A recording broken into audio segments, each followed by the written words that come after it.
did their push button thing again where people voted on different concepts. We pretty much got a good feeling of the direction, so they're going to go off now and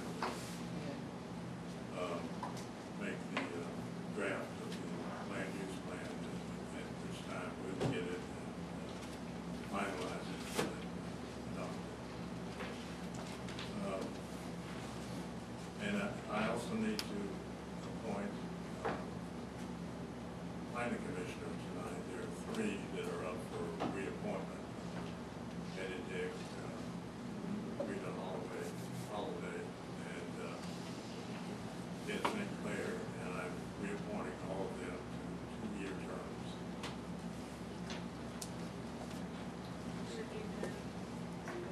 Rita, Ed, and Ed Dick. Betty was finishing out an unfinished term for about a year now. It's time for her to have a 2-year term. I'm here myself.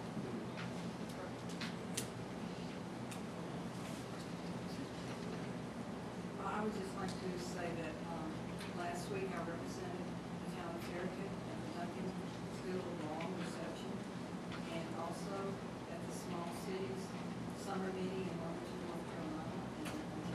And great experience, and everybody knows about the town of Farragut now. At least a lot of people from around the United States who were at the meeting. Okay, now move to the citizens forum. Do we have anybody? Okay. Moving on to the approval of minutes from June 14th, 2012. Motion to approve. Second. All in favor say aye. Aye. Any opposed?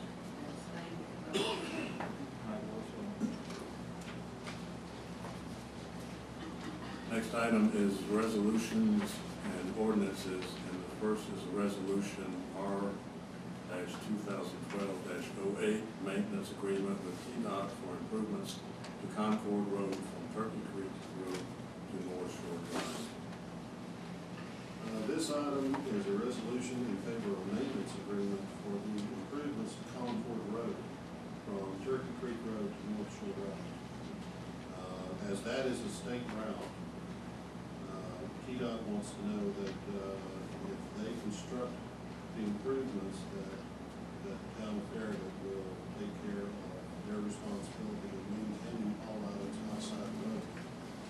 It's always been an understanding that for state routes within a municipality, TDOT will maintain the roadway essentially from white line to white line, and the local jurisdiction will take care of anything outside.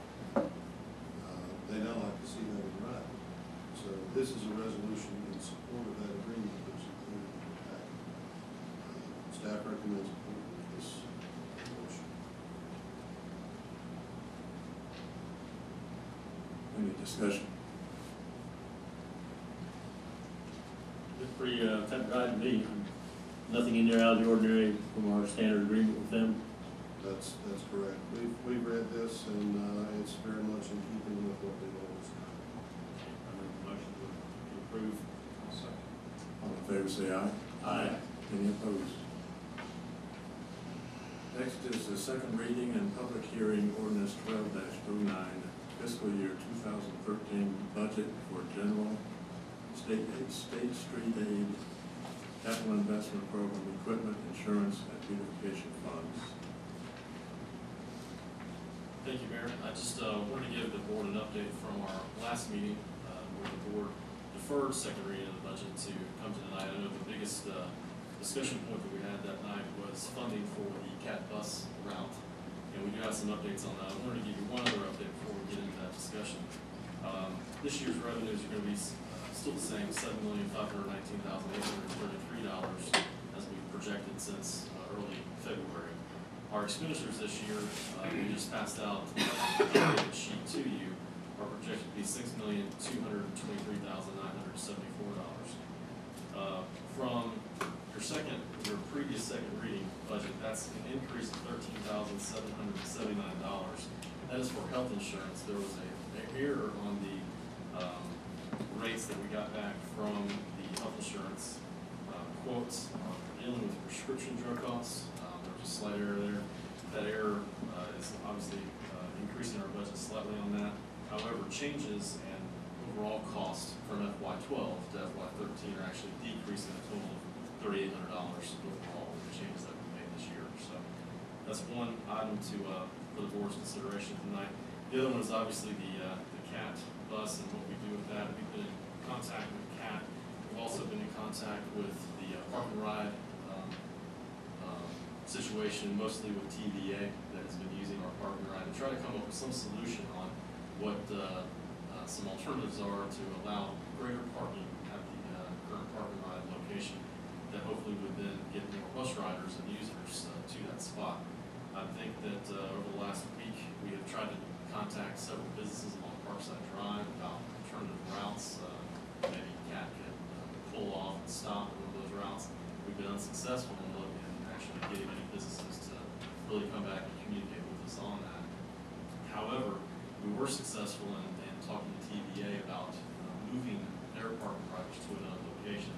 We've given them a couple of different spots, and hopefully they will be able to work that out. I think certainly you would be willing to give up campus station parking for a portion of that parking in the southern lot if that's what they need as well. So given the fact that TVA is willing to move out, we've estimated that around half of their parking out there is used up by those TVA parking ride users. That will at least allow for a greater number of spaces for potential bus riders. So for the board's consideration tonight is basically what you'd like to do in funding the CAT bus program. The current budget that you have before you does not have any funding in it. As first reading, the board voted to take the funding and increase it for schools. So that's how it's presented tonight, but you do have several options. You can certainly keep it the same and vote on the budget without CAT funding. You could increase the funding to the required $40,000 to keep the route for the whole year.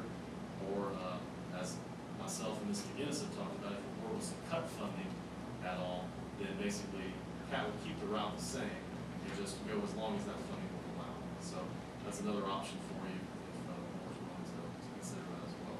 I'll be happy to answer any other questions that you may have about the budget. That's everything we have for So are you suggesting that the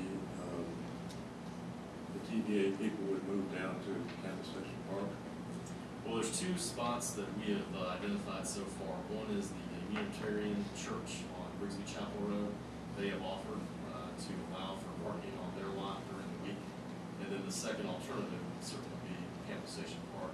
The southern end of the park does not get a lot of use during the day. We could allow probably some cars to park down there on Monday, really Thursday, as the greatest use that they have for the TVA folks.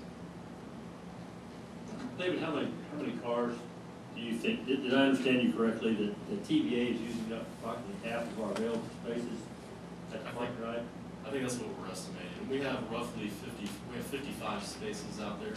So, approximately 25 to 28 cars, just depends on the number of people using the park ride that day that are actually parking down there. And who knows if any of those people are carpooling that spot or not, I don't know, but that's a rough estimate that we have.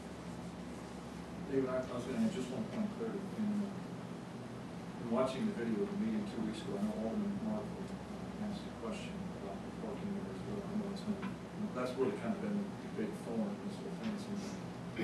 And the question has something to do with who we could allow to park there. And I couldn't hear the comment exactly, but I think he said there was some federal dollars that were used to acquire that or build that. Could you just educate me just a little bit more? I couldn't pick it all up that long. So. I think back in 1999 actually is when that park and ride became open, and there were federal dollars involved in getting that park and ride to be where it is today. And so because of that, I think there's restrictions on who you can restrict from using the lot. Those were one-time dollars, is that right? I'm sure it is. Okay. And that goes on eternity. Well, you always have to go back and look at if there is a timeline. That's yeah, that's okay. Okay, that answered that. Thank you. nearest park and ride to Farragut, excluding the one we're talking about now, but outside of our town limits? What would be the nearest option for folks to use? Maybe a better question for Ms. McGinnis, let's see her up there tonight. She probably knows more than anybody here. Good evening. I'm Cindy McGinnis with CAT. The closest park and ride to town currently is the Cedar Bluff Park and Ride, and that is within the city limits, and we don't request funds from any other entity to subsidize that route. However, we have been informed by the manager of that parking lot that as of September 30th, we need to vacate that lot because they're planning some construction and different use. So that route may be discontinued. However, it is a very poor producing route, and I don't know that that will end up happening. I just wanted to tell you that in case you saw it in the news and you thought, well, why didn't she mention it? You mentioned it. So we have two express routes, the Farragut Park and Ride and the Cedar Bluff Park and Ride. Well, I'd like to suggest a compromise. I suggest we fund it for $20,000 and see how this works out, and see if ridership improves, given the fact that it will supposedly open up a lot of spaces there. And then that gives us time to evaluate, and if it goes well, then I would suggest that we add the other $20,000 later in the year.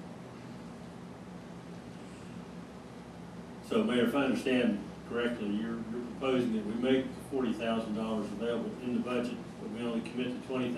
We base the balance on performance of the route. On one last point of clarity, that would be an additional 40,000. That's not reversing our previous decision. That's adding 40,000 additional. Well, we could commit 20,000, and then if we decided to refund it at the end of 20,000, we can do that square. Usually all small numbers. For me, that didn't answer Alderman Huntington's question. Well, I guess that this is, well, I'll just work this, but this is what I guess, it goes against everything that I feel is the right thing to do, but I've listened to the arguments and discussion, and I guess I appreciate it. Everybody's intent here is to do the right thing. So, what I'd like to see us do is this. Leave the budget, everything as is that we voted on up to this point, and then take an additional 20,000, dedicate the CAT for 6 months. And as the mayor suggested, is if in 6 months we're seeing a measurable increase in ridership, then we can revisit, revisit our commitment and do a budget amendment, taking another 20,000 and give towards it, if we would determine at that time. But, I would not be in favor of reversing the decisions we've made up to this point as far as funding, but I could support giving an additional 20,000. I guess it would technically come out of the general fund, but that's the way it works. Take 20,000 out of the general fund and give to this next 6 months. I would have concern with that. I am not in favor of using additional dollars, and my only reason I voted initially for what we put on the table because we were freeing up 40,000. Now we're talking about going additional dollars on top of that. I like the idea of the 20, but my question on that is what do we use to evaluate it? How much more ridership? 2 more people? 3 more people? We're freeing up 25 to 27 slots. To me, we would have to fill almost all of those with riders to me to make it worthwhile to do this. I can't see continuing this for 3 more riders. I mean, that's my concern at least. But I would not be in favor of just taking more money out of the budget, general fund, and on top of what we did. The school money was extra. That was already apart from what we were in the budget. And it became available because of the 40 that we freed up from this fund. So I just have some concerns about it. And I agree with Alderman Elliott. I think we're looking at the basic $40,000. We're not talking about increasing the budget. I think our defunding of CAP is a little premature, and I agree with Mr. Calvert and some of the other folks who have spoken, that there are a lot of immeasurable collateral benefits to having that resource that we're not taking into consideration necessarily.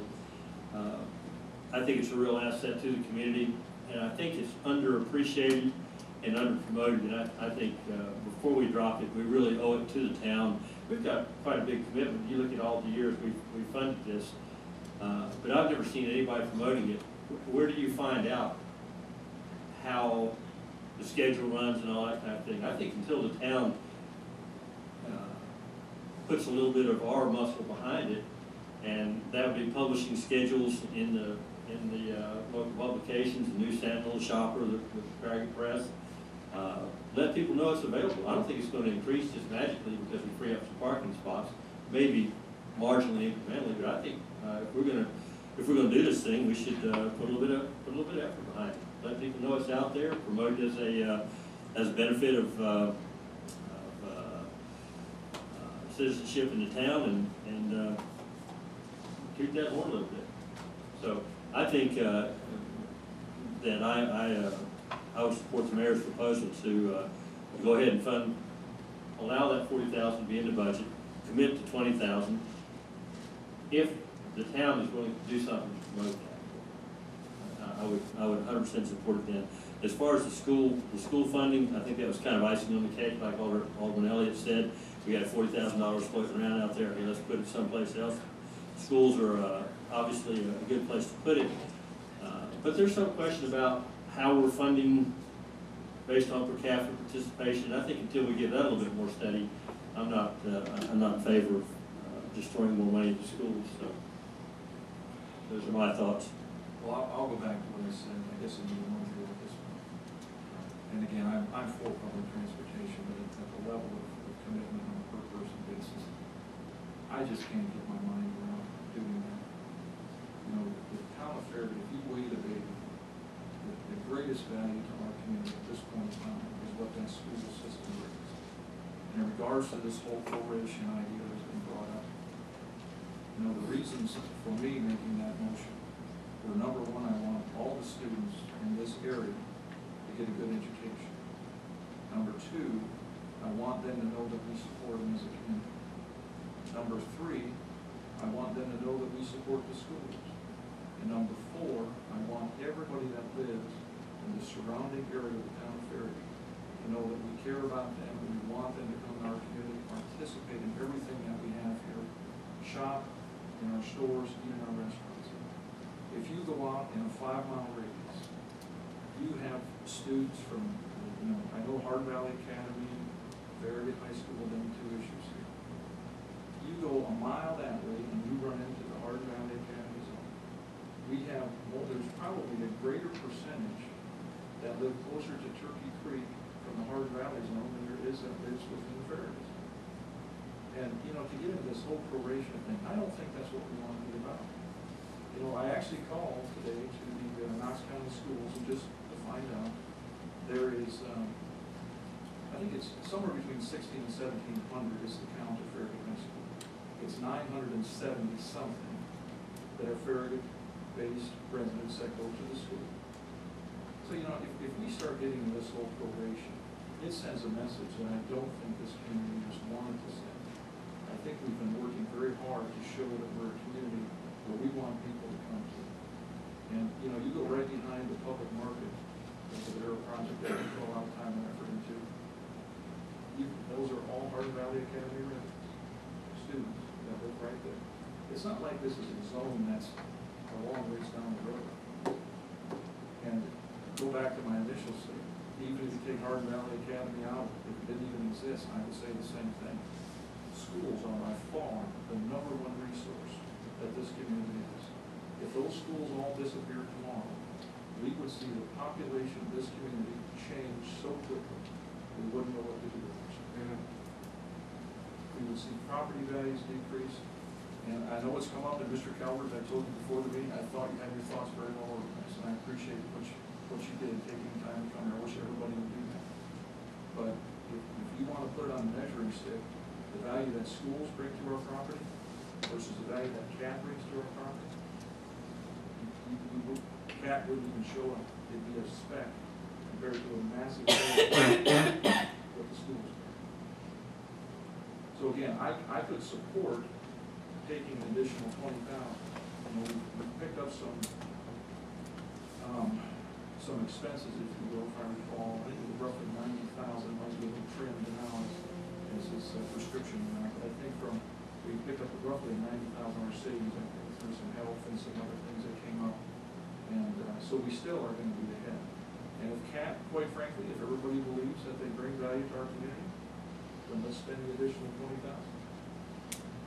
But I could not support going backwards in this. I just don't think that would be a wise decision. And I say that with utmost respect for our fiscal responsibilities. I'm not looking to spend unnecessary dollars. I want to be a good steward of the rather limited resources that we have. But if CAT brings value, then let's give it a go. But to try to pull money back from the schools with what we've already been able to do would be a mistake. It would be taking funds from something that gives us the greatest value and giving dollars to something that we're not even sure gives value. Well, then I think we have two discussions here. We have the one which is of funding CAT, and Mayor McGill's made a proposal. So then I think we need to address that, and then the fact that we thought we had an extra $40,000 on the table when we elected to add funding to the schools. Then we need to decide if, in fact, we want to increase our funding to the schools, if we want to increase our budget outlay. So I think they're two different discussions. I would concur, and I also go back to the point I made about how you evaluate this. I mean, what is success for this question? It's on the table 6 months from now. Are we back to the same discussion? You know, is it 5 extra riders, 10? I mean, what kind of plateau are we going to set on this? And I agree. I applaud the staff's efforts. I always thought the TVA issue was the crux of the problem, freeing up additional space for Mr. Calvert and others. Now we want to see, but I'd like to get a feel for what are we going to put for the threshold here 6 months from now, are we having the same discussion? Well, I think that's a great point. And I used the term, maybe a little too loosely earlier, said the measurable. I guess measurable to me would be if we don't see at least a 50% increase in ridership, I'm not sure it's successful. And 50% sounds like a high percentage. It does. But when we're taking it from 20 riders to 30, that's not that big of an increase in people. When we've heard about the parking issues, I mean, 10 additional riders wouldn't even need a path to parking that we believe was going to be freed up. It's funny, I was thinking of the 50% mark also. And I think we can't do it by ourselves. It's going to take CAT to help promote it. It's going to take the riders to help promote it. And we can't do it by ourselves. You know, we can't even do a very good job of restricting that block as to riders. We don't have the police force for that.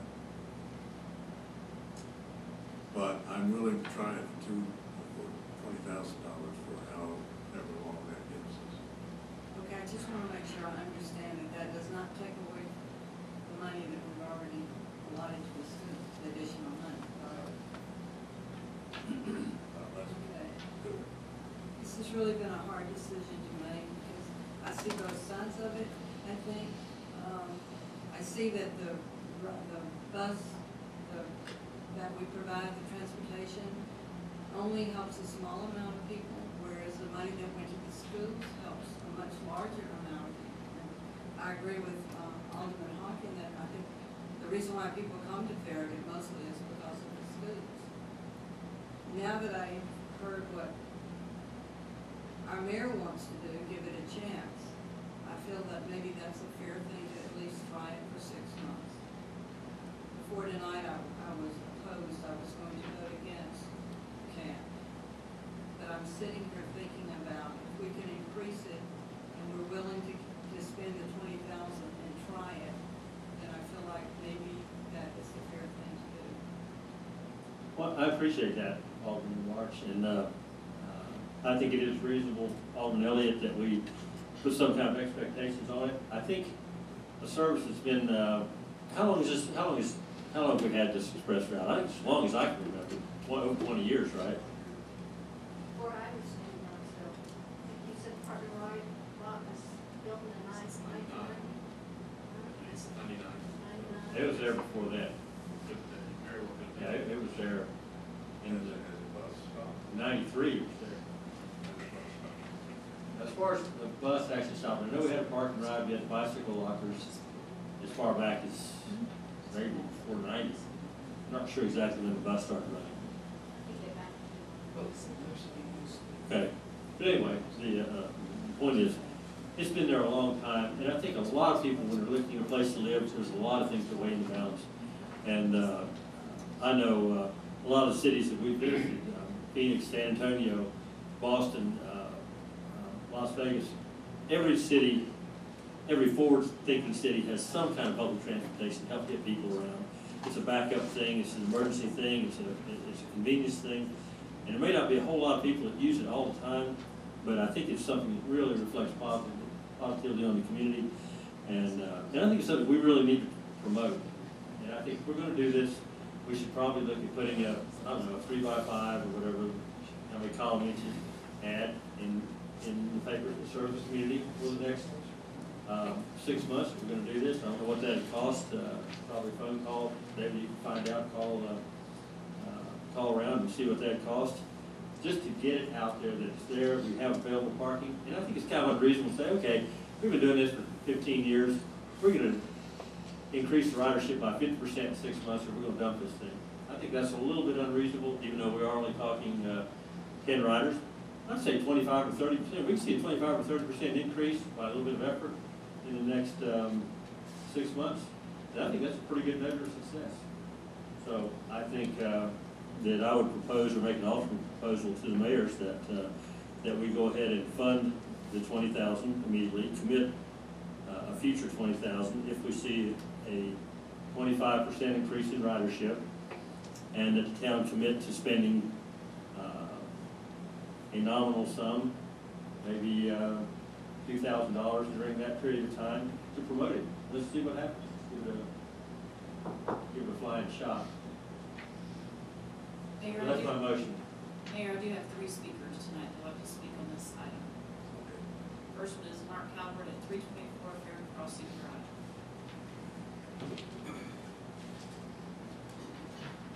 Good evening. Thank you all for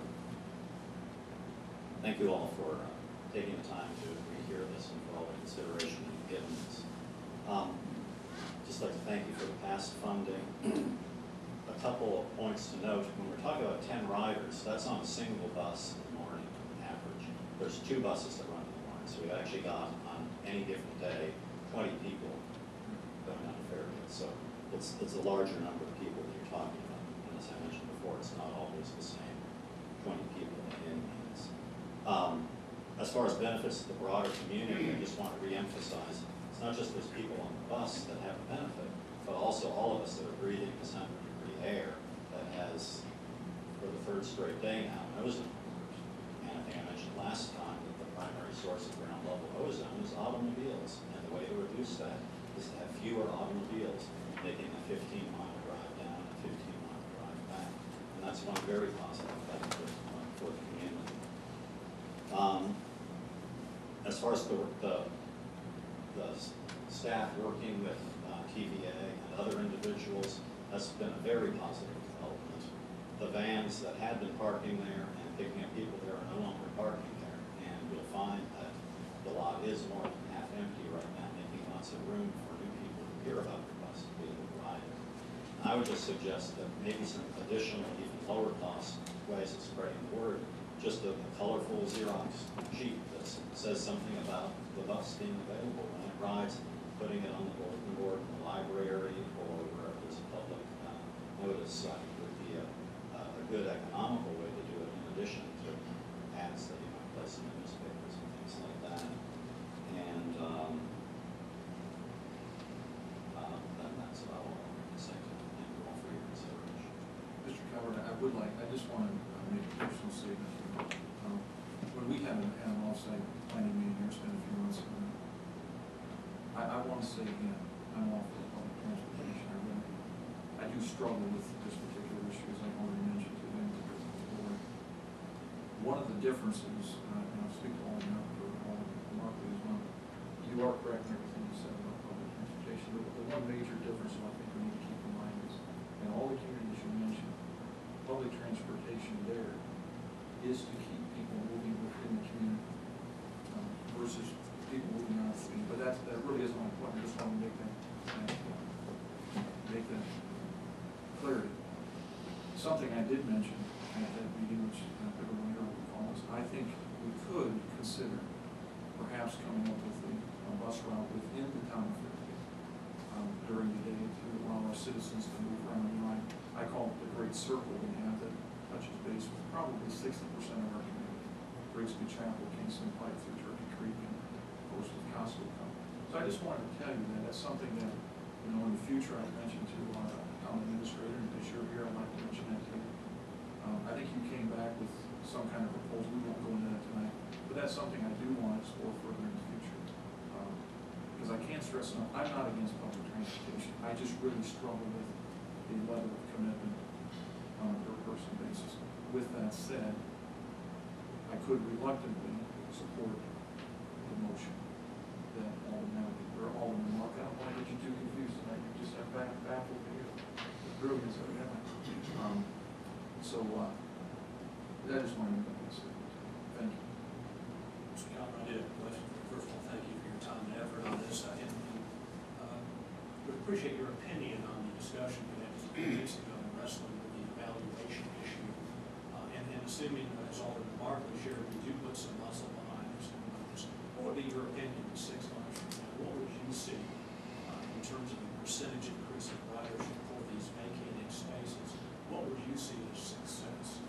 I would think 50% increase. I mean, it sounds like a lot, but I think that's very achievable. I think there are people that are interested in it. Now that the space is available, we have people that drive through, look around, and then drive on Knoxville.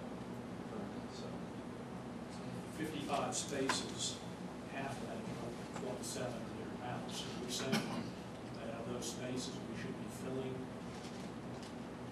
at least another 10 spaces, I think, would be a major contribution. Part of the concern is I'm not 100% sure who else has been not using the lot because it's been full. I know a number of people that they're, for example, driving to Nashville or Chattanooga, needing the parking lot because it's a convenient spot that they know they won't be towed from. There's always the alternative. People could just stop at another person's house and run to Nashville or Chattanooga. I guess it's a convenience factor. So I think some of those spaces are going to be retaken by other folks who've also turned away from the lawn because of the lack of parking.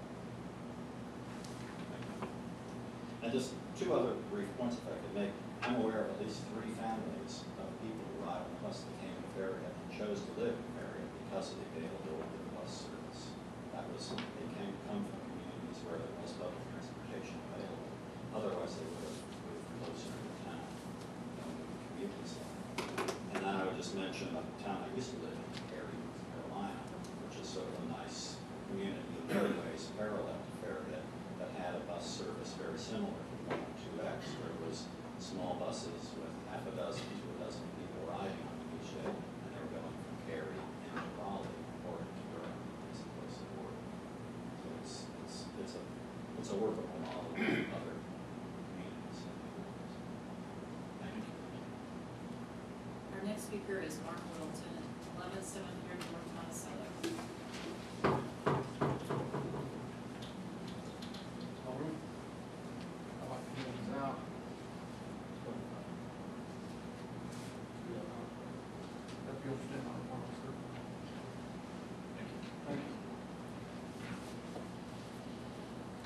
Thanks for your time. I'm Mark Littleton. I'm a resident of Farragut. Also happen to be volunteer chair of the town's Education Relations Committee. I came and spoke to you in April and gave a presentation about our work. And I don't want to conflict or confuse those 2 things. I'm here as a citizen, but there are overtones with this topic and with the work that we've done with the Education Relations Committee. I want to bring those together because I have a great personal interest in this. I think I embody a lot of the things that are on the table tonight. I wouldn't be here if Farragut didn't have great schools. I grew up in a nearby county. I'm a native East Tennessean. I moved away to a great community and lived in another state. When we came back, my wife and I looked at the communities and made a short list of where we wanted to live. And as a father of 3 children, certainly the schools were top of all those lists. We narrowed it down to what communities would work for us, and that included the commute. And I do commute to work, and I didn't want to be where I was in gridlock.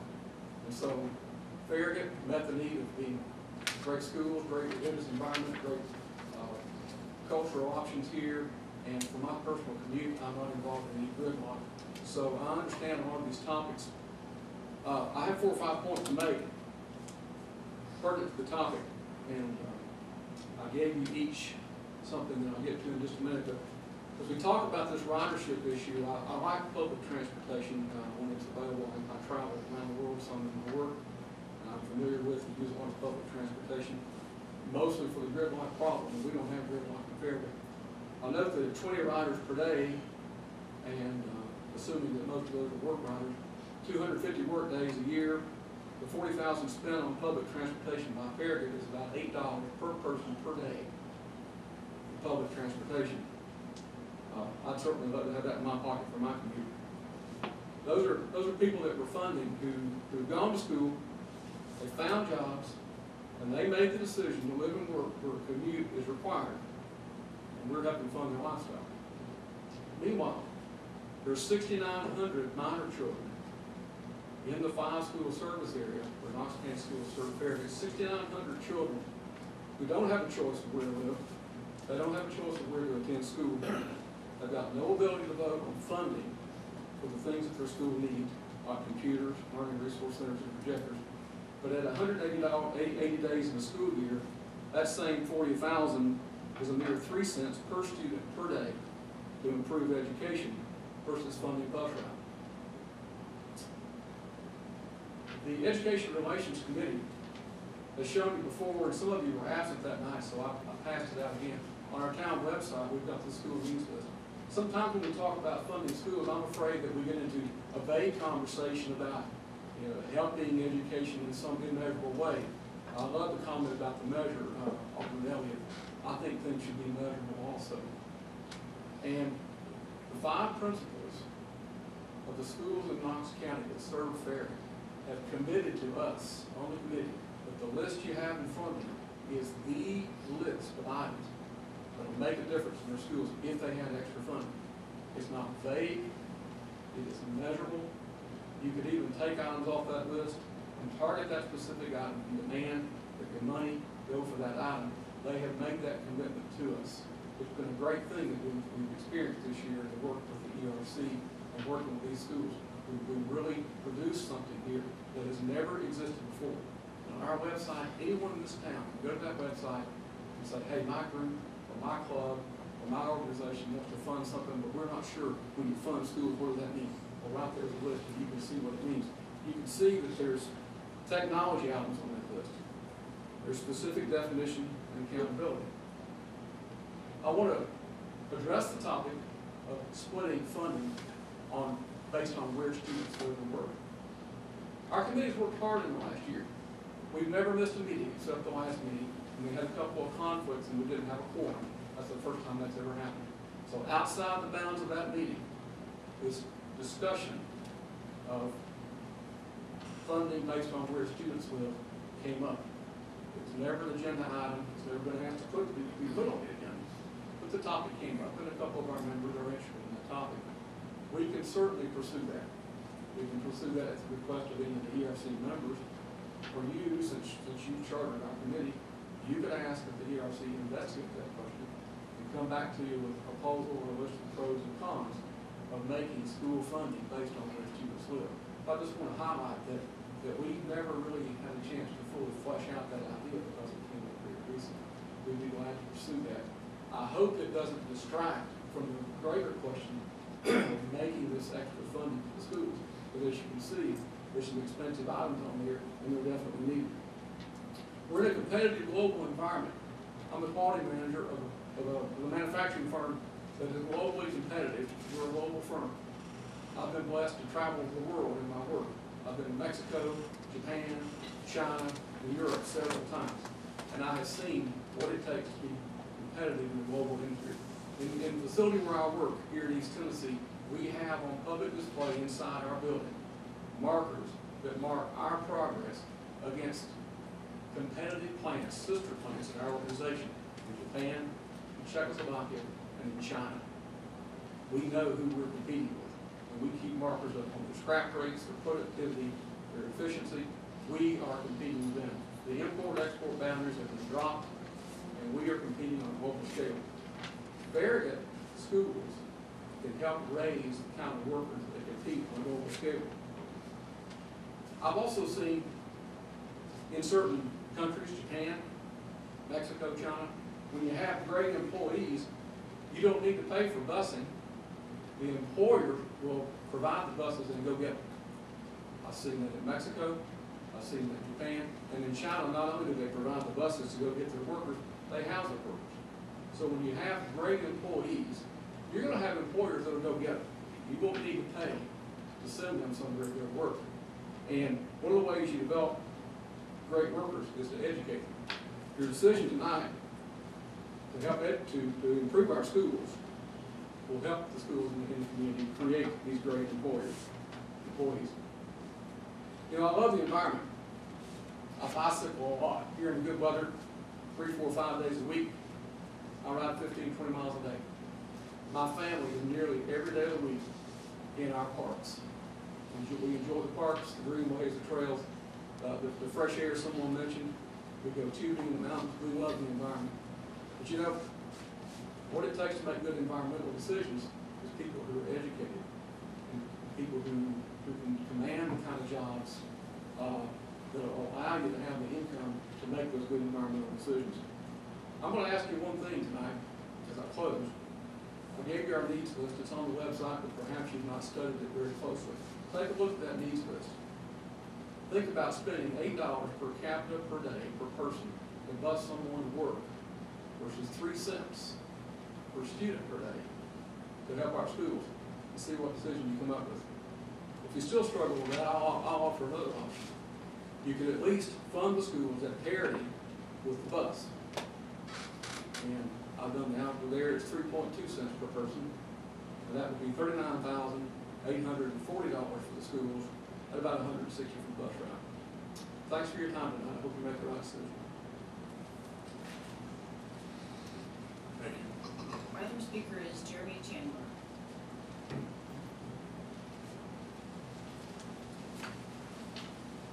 Good evening. So I live actually on 11005 Lake Ridge Drive, which is technically within Farragut's urban growth boundary, but we are not part of Farragut currently. So I would represent, I guess, the group of riders that would use the bus that do not live in Farragut. And also, first off, I would like to commend Boy Scout tonight on your work. I assume that you're leading us in the pledge, and that was for one of your citizenship rings. So keep that in mind. And make sure you stay involved wherever you go in the community. It's important to let your thoughts be known.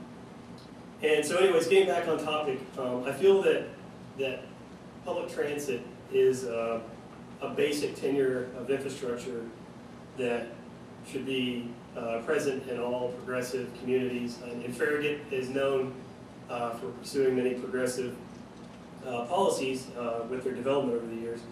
And I don't necessarily feel that this is a choice between schools and transit. Now, I haven't looked at the inner workings of your budget, but I was just wondering why that pool of money either has to be allocated either towards schools or transit. I mean, what about other projects? Are there other projects that could be cut or limited? And for instance, one thing that I see occasionally in some of the free press articles that go around to the local communities here is I see dollars spent on infrastructure things that may seem a little bit more special interest. So for example, I saw an article on Wi-Fi that was being installed in parks. So thousands of dollars are being allocated for Wi-Fi in parks. And I'm not sure what the basis for that decision was.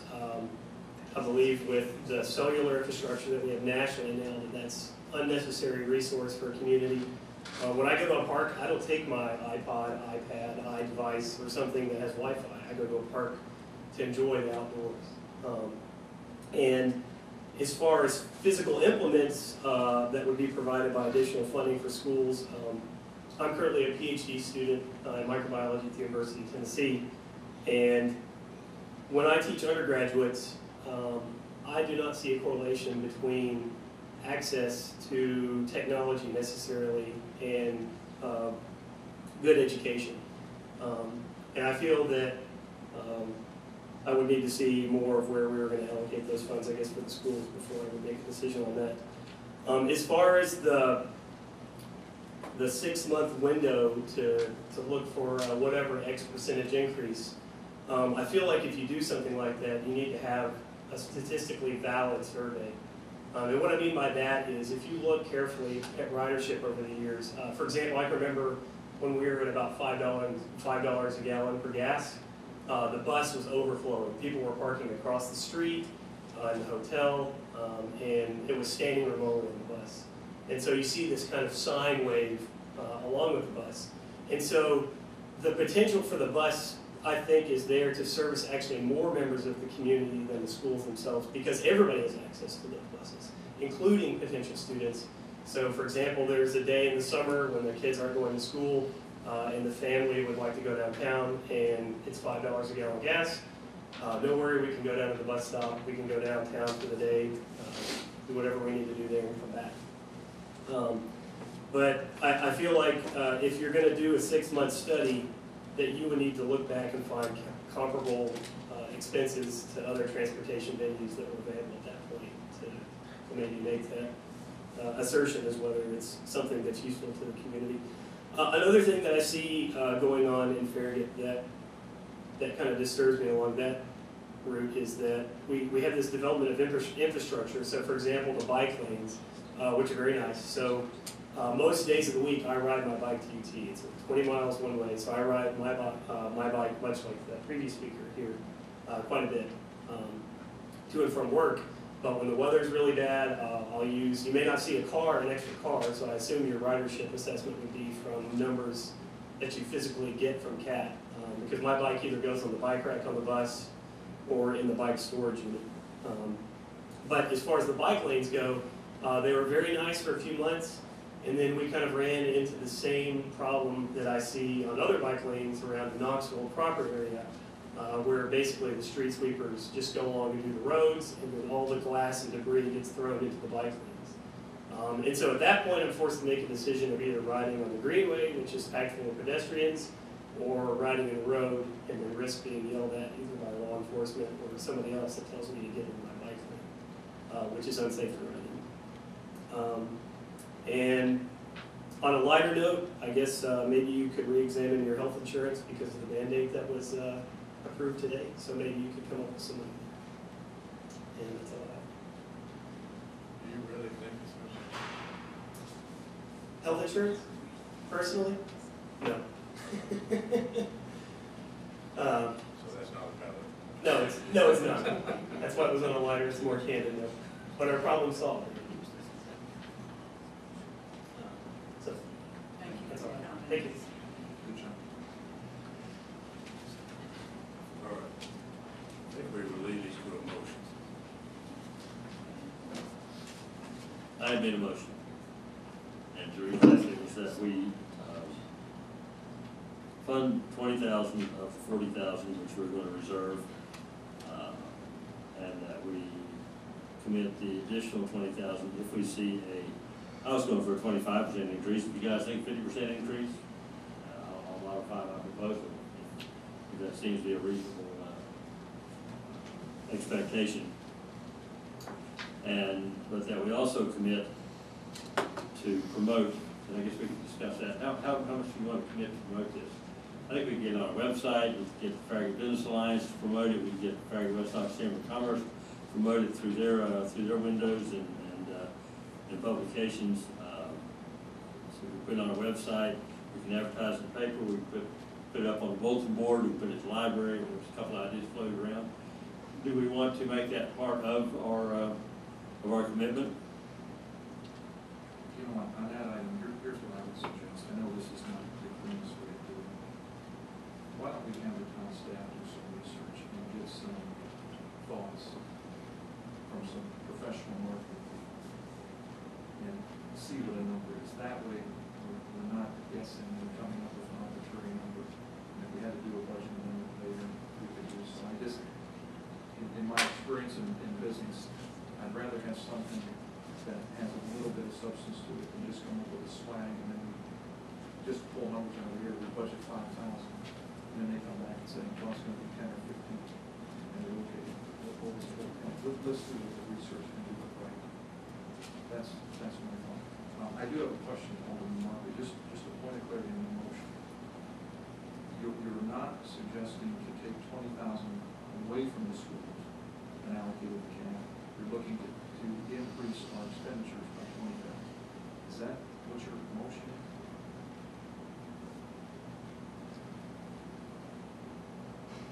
Well, I suppose it is if we're committed to taking the 40,000 that we were going to take away from CAT and give it to the schools, which seems to be seems to be what I hear is happening. So yes, I suppose that's what I'm proposing. I would be willing to second that motion. All right, somebody needs to recite the motion. You want me to take a crack at it?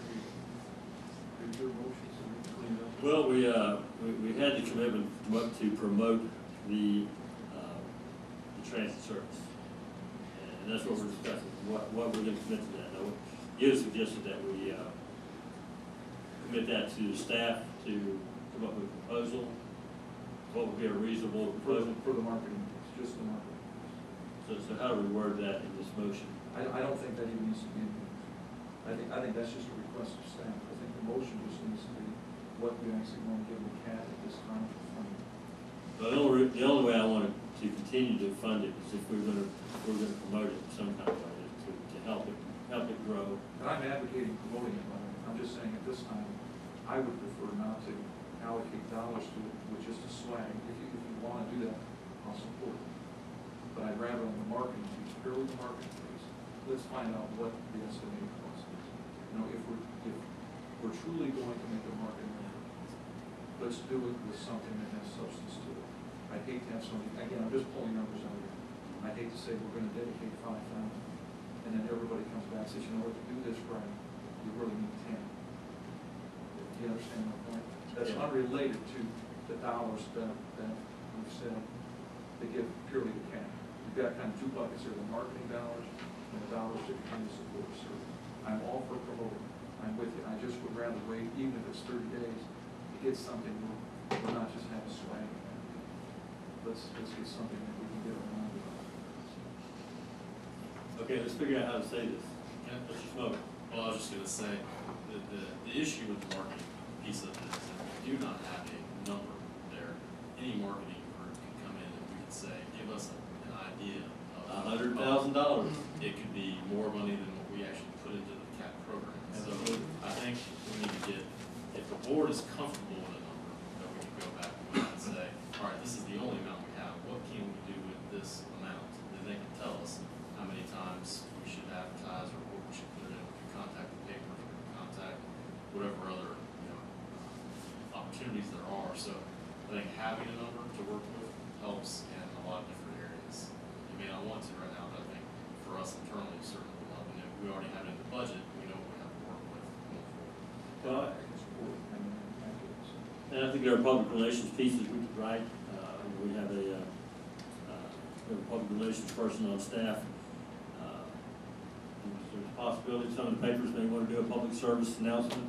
We contribute a little bit of space to that. A lot of things we can do to approach this. So, to recap, my motion will be that we immediately fund $20,000. We reserve an additional $20,000 pending an increase of 50% in ridership within 6 months, and that we commit to promoting the service,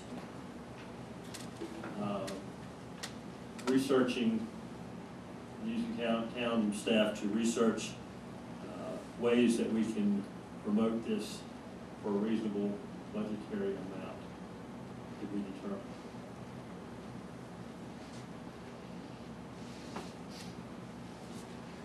Of how much, I guess, that's what I'm trying to get, is if we could have a number, Make maybe that more. motions. Yeah, if we're comfortable with the marketing number, I think we could certainly, it would give us a lot of room to work with, or not, depending on how much. Well, let's take the motion on funding $20,000. Leave that as it is, and then come back with another motion. I will second the motion. You say it again, but all the other discussion we had, what exactly is it? If I could add to Alderman Markley, maybe Alderman Markley could add to his budget. You're actually approving on second reading the budget before you, plus the additional $40,000 for CAT, but only 20 is going to be allocated at this time. If they reach 50% increase in their ridership in 6 months, then the extra $20,000 will automatically roll into and fund the program for the remainder of the year. I think that's where it would stop at this point. My understanding was that was the 40 that we allocated to additions. So we're taking that 40, You would be putting adding, it on hold, and we're taking 20 of that to apply to this for 6 months.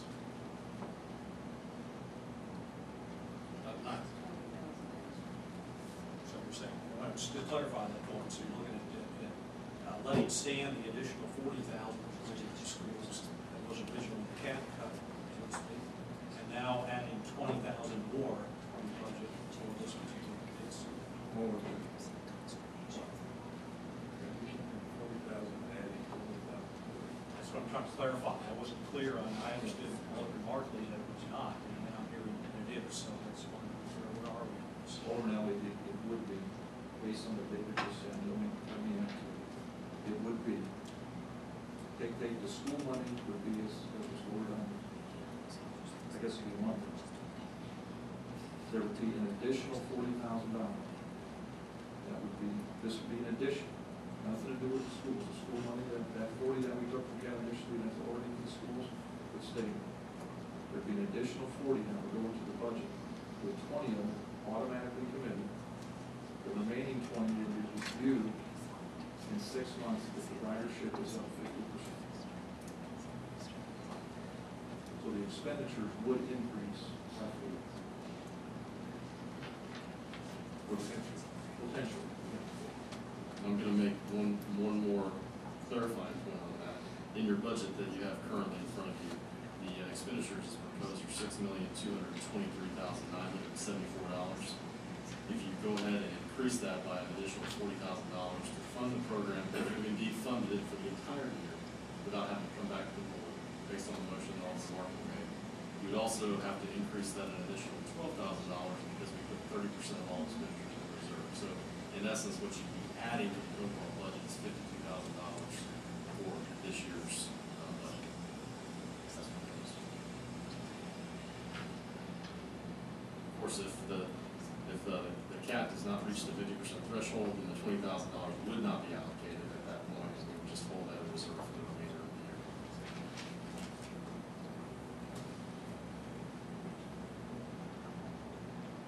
Get everybody straight.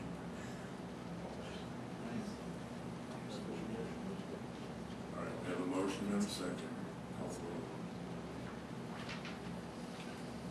Alderman Elliott. No. Alderman Hawken. Yes. Alderman LaMarche. Alderman Markley. Put me down in favor of public transportation. Mayor McGill. You have to vote on the motion. Yes. Mayor McGill. Yes.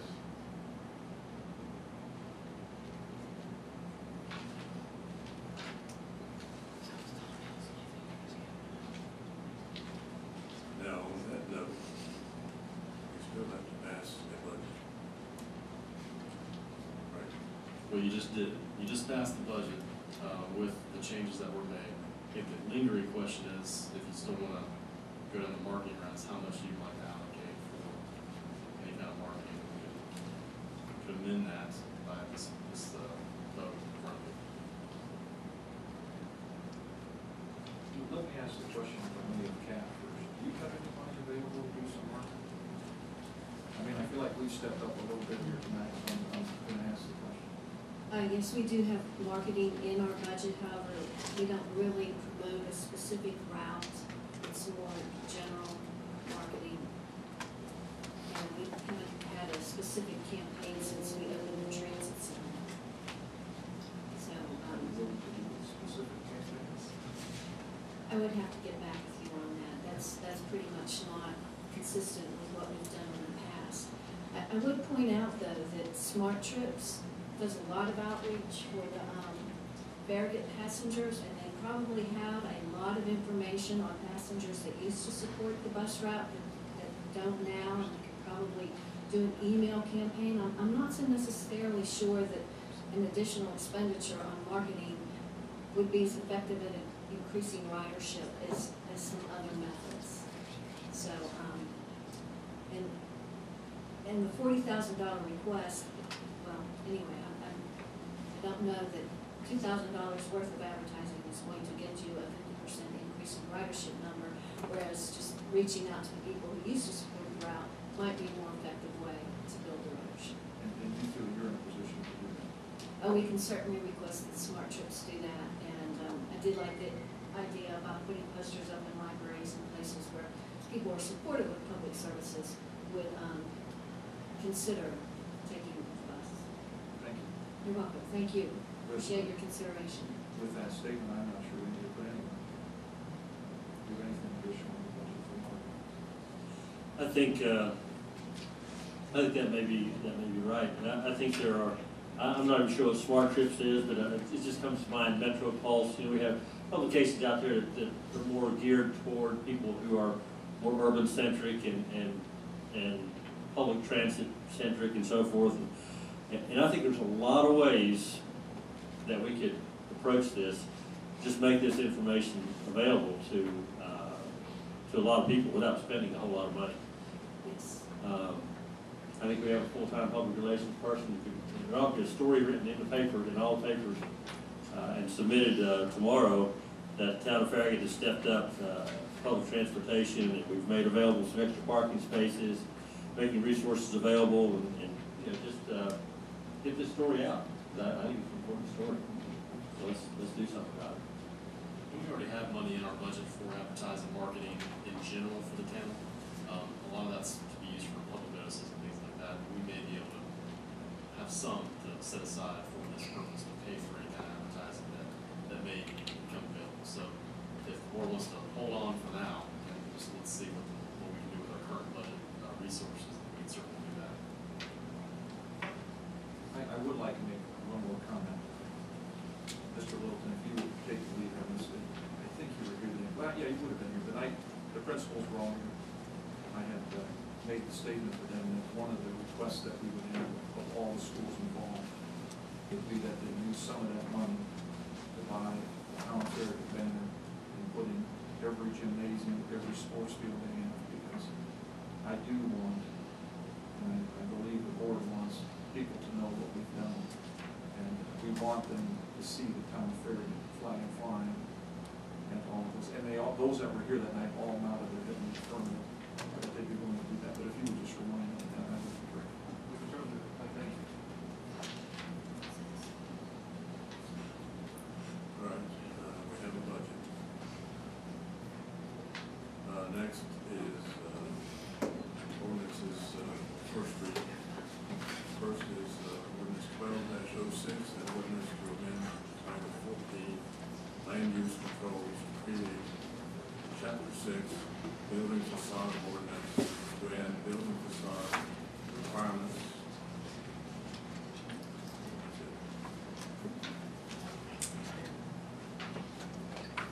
Well, this ordinance is somewhat familiar, because you're approving on first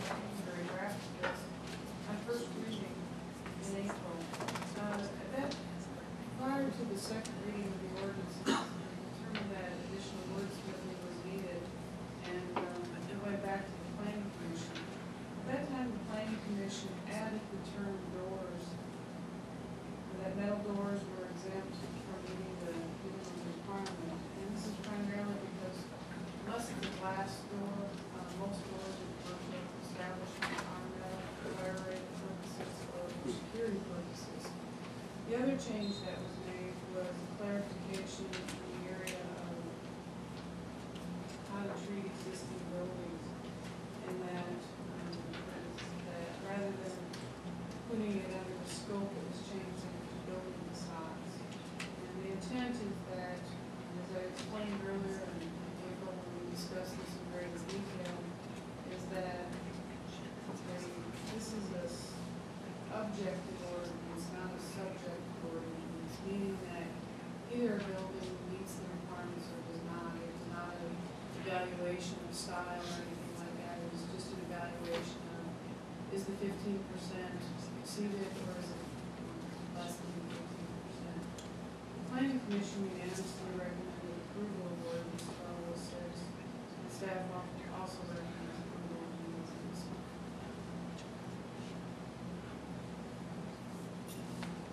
Okay, so we've seen this once. We've had a minor revision of it. So, Ruth, the people that are posted, have we heard from them or, and are they? Only one is right here. Okay. And are they aware of the changes that we made?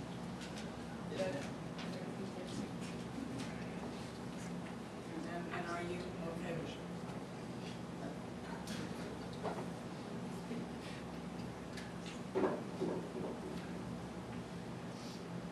My name is Graham Fox. I'm here on behalf of Damon Falconeer, who's in Florida. He lives at 11605 Dixon Drive, and I'm reading a prepared statement on his behalf. He is a local architect, and we voiced concerns about this particular ordinance the last time it was read, and if you would permit me, I've got a copy of the letter if you all would like to have it.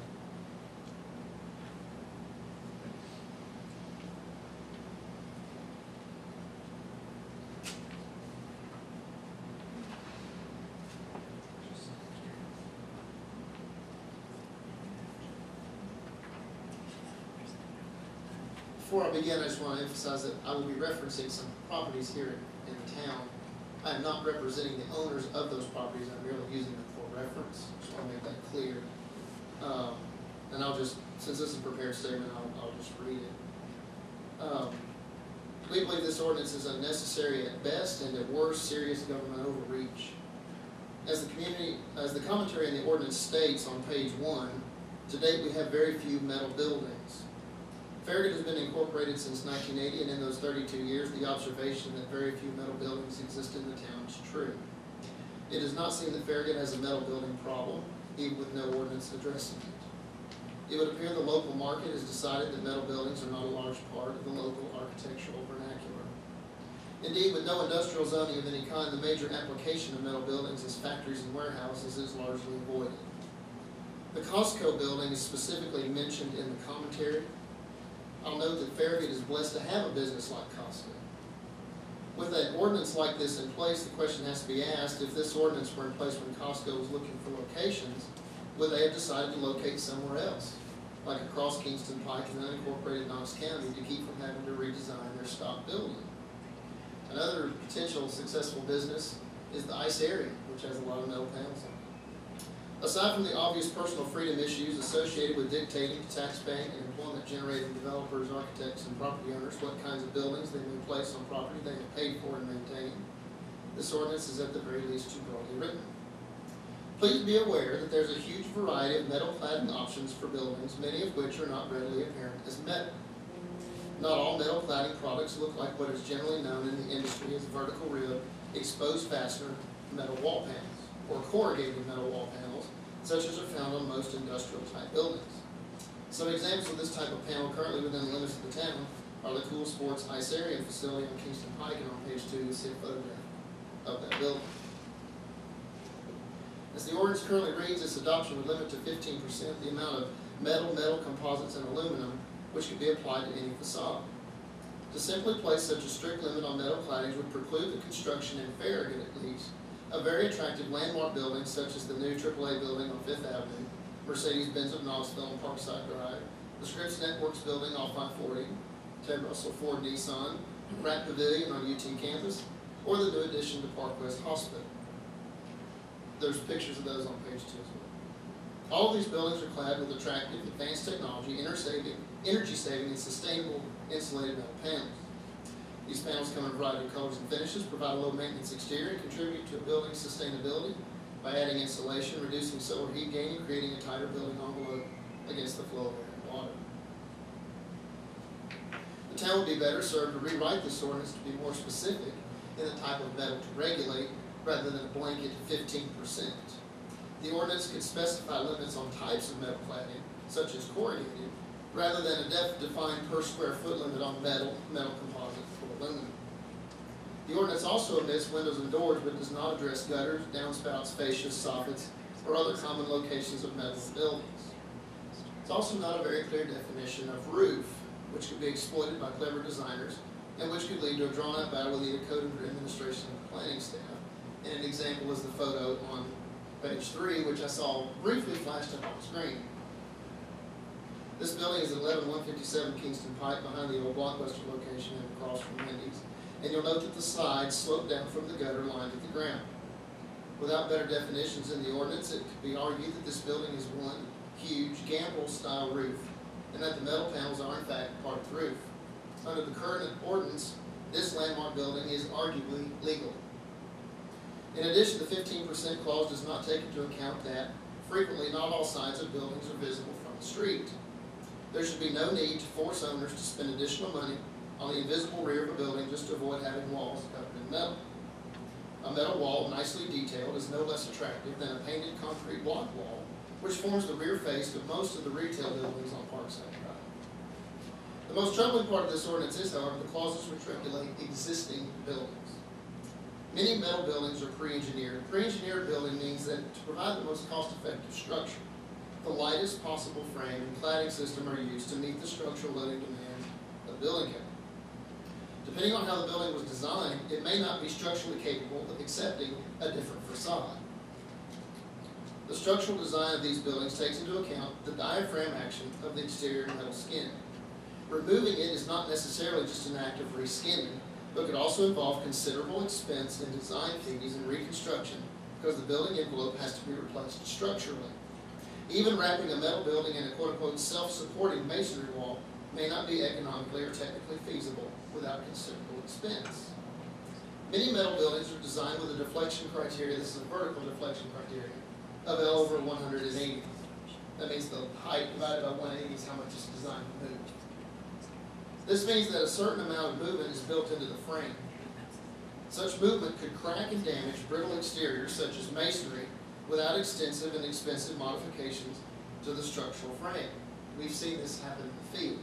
If you take a metal building that was not designed to limit its movement and covered with masonry, the movement of that building will crack the masonry. Cracks in masonry allow water place to come in, contribute to mold growth, increase energy use, and lower levels of sustainability. For example, if the owner of a metal building wants to do something as simple as to add an exterior door, would he or she have to go through these steps, changing the facade of the building to meet this retroactive ordinance? Through no act of their own, currently law-abiding and tax-paying property owners are instantly made in non-compliance with this ordinance, subject to penalties and punishments for the simple act of having the audacity to build and buy a metal-clad building within the limits of the town, without the clairvoyance to realize such things simply aren't done here. Not even the building codes address non-compliance this way. If a building is code compliant when it was built, it cannot be forced to be brought to modern codes simply on a whim. The building code has within it levels of compliance built in to address issues like additions, changes of occupancy, interior modifications, and maintenance. Unfortunately, this ordinance does not have leeway for levels of modifications. While the existing building clause does have 2 levels of requirements, it is the first level with which we're most concerned. If an owner is planning on a renovation large enough to encompass 50% of the exterior, which would be the second level, the ordinance is more reasonable. We don't think it's right, it's just more reasonable. At least, we would suggest adding a clause to 12604 which would add provisions to allow small exterior modifications, such as adding a door or a window, or some other change which totals less than some defined percentage of the affected wall. Please understand that due to potential costs involved in changing the exterior of some metal buildings, an owner may be priced out of investing in his or her own property because the cost to reskin even one face of the building could be many times the cost of the needed minor modification. For example, nothing lasts forever. Metal panels may need to be replaced. Would a property owner then have to go through the expense of redesigning the exterior to simply reinstall what they already had? If another had bad hail damage, and if metal panels are ripped off by a tornado, is a building owner going to have to replace his exterior with something other than new versions of what was blown away? Is his or her insurance company going to write a larger check because restoration to pre-storm conditions for the existing facade is not legal? There needs to be a repair and maintenance clause added to address issues like this. The new non-compliant existing buildings would apparently also include a cost benefit. After the money that company has spent to open their store and thereby boost the local economy, is this the right message to send? I'm speaking for Damon here. As an architect and resident of the town of Farragut, I believe the town is about to act in a short-sighted and reactive manner without full consideration of the ramifications of said action. It is not in the municipality's best interest to be seen as reacting too quickly and too generally to a perceived problem, to say nothing of overreach and the implications of limiting use of potentially energy-saving sustainable materials. This issue must receive more careful consideration before such unnecessarily broad action is taken. Please reconsider voting for this ordinance without further review of its specific wording and until more research and education can be devoted to the matter, especially the long-term ramifications for existing property owners who will be made non-compliant through no action of their own. We believe this proposed ordinance should be withdrawn in its entirety. Failing that, we believe at the very least the existing non-compliance clauses either need to be removed or substantially rewritten to not act in a punitive manner towards existing property owners, especially those facing maintenance and repair issues. Our reasons for one or both of the suggested actions are as follows. First, there's no real problem which demands addressing by this ordinance other than concerns were raised after Costco was approved. The problem has been apparently invented because someone has a low opinion of metal buildings. Even this ordinance's supporters acknowledge there have not been many metal buildings built in the town in 32 years. Likewise, at least two of the more prominent of them were built before the property in which they sit was part of the town. The 11157 building, and if I remember correctly, the David Sparkle building. Second, the limiting to 15% of all metals, metal composites, or aluminum is overly limiting in potential design creativity and use of materials, not taking into account the availability of high quality, high performance, sustainable metal panel cladding products.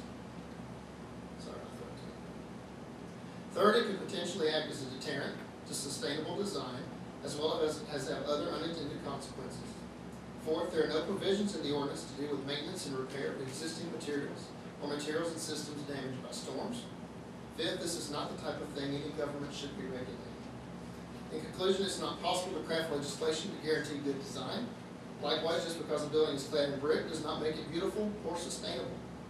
It is possible to accomplish the town's goals of encouraging aesthetically pleasing and consistent design without sweeping regulations limiting certain materials. This type of legislation sets a bad precedent in terms of scope of things this town's government is seeking to regulate.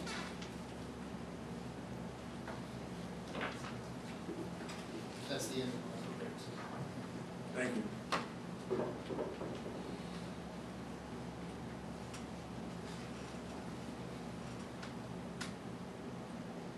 Any response? No, it's up to you. Well, I would just like to thank Mr. Falconer for taking the time to say that, to present his very eloquent and cogent argument, and I have to say, I could not agree more. I don't think there's anything that could be done to this ordinance to make it of any value to the town of Farragut. I think the best place for it is in a trash can, and I absolutely and emphatically oppose it. I think it has nothing positive to contribute. It's just another prohibition on what we can do. Gosh, what's wrong with standing seam copper? What's the matter with gold leaf? What's the matter with lead? I don't see where this has any value to the town. I just have to say, this is it's one of the worst pieces of ordinance I've seen come across this. It is the worst I've seen in my entire time in this town. I emphatically oppose it. Cannot support it in any way. And I think Mr. Falconier's proposal that it should be withdrawn is absolutely in line, and I don't think there should be any failing that. I think failing that, we should hang up our alderman suits and go pump gas at 7-Eleven, because we don't have any business here. And that's how I feel about it, in case anybody has any questions. David, can you talk about why we would even consider something like Mayor, I think it all goes back to what the board wants to see for this community, and it's really up to you. The state legislature decided in their wisdom years ago that communities can decide how buildings look. Franklin, Brentwood, Carroll, Germantown, many other cities across the state of Tennessee have put in ordinances deciding how buildings can look. So the question for the board is, do you agree? Would you like to see a certain type of building in town? One of the reasons why you put these types of things in place is to try to protect property values for those that have come in. Right now, you put a brand new brick building that's, you know, attractive, whatever. You could have a 4-sided aluminum building next to it. I don't know if the values of those would be the same or not, but anyway, that's what the purpose of behind these types of ordinances are. But ultimately, it's your call. I think that if the board does not approve of this ordinance, then certainly we don't need to go much further with any other architectural review, which we have already put in the budget for this next year. So I think this is kind of the stepping stone. If the board wants to go in this direction, then certainly, you know, we can go further. But if you don't want to, and that's fine, then we'll just step back a little bit. But we have the land use process coming up this year. The land use process is going to come out of that and talk about different areas of towns and having a different look and feel to those areas. And part of that would be architectural review and how those buildings will look. And so I think the board just need to be comfortable going forward either way, with looking at those things in the future. Well, I think, and that's what I understood, we would have some positive guidelines, some suggested styles, some styling cues possibly. This is just a blanket prohibition on a really broad type of cladding. I mean, it's so broad and so vague that it just wipes a whole big area of possibilities off the map, but provides nothing positive in guidelines saying we'd like to see kind of this sort of style or something like that. And that's what I see when you have architectural guidelines, suggest something. Don't just start prohibiting things willy-nilly right and left, particularly such a broad spectrum of possibilities. I think we're just heading in the wrong direction with this. But with that said, I appreciate what you're doing. You're in the building trades. I have great respect for your opinion, and I do appreciate Mr. Falcon, you're taking the time to do that. I do wish you would have taken time to meet with us. I don't believe he's done that, as he came out and met us. And I would appreciate if he would do that. But you know, as you go through this, some of the arguments he makes, they're all accurate, first of all, but you could really fall either way. For example, when he says we currently don't have a problem, that's true. We don't have a problem in a great extent, and that's part of the reason we're looking at doing something like this, to make sure we don't end up with a problem. Because once you end up with one, as you know, you can't turn back the clock and say, man, we wish we would have put something in place. And you know, there's a relatively new building in town already that I've had a lot of comments on, that people are going, how did we end up with that look? And you know, even if we go with architectural standards, that still is going to have some limitations. I mean, there's going to be some limitations in there, correct? Otherwise, you wouldn't have standards to begin with. So, I'm not expert enough in the building trades anymore, as I've been out of that business for many years, to say that it can't be improved upon. But I do think, as a community, and as leaders of our community, we have an obligation to protect the beauty that we have here, and try not to get in a position where we go, goodness sakes, now we're screwed, we can't turn back the clock, and we got a building sitting in the middle of our town that doesn't fit our community. And the other thing about ordinances that I've learned in my time on the planning commission, I use the term evolutionary all the time.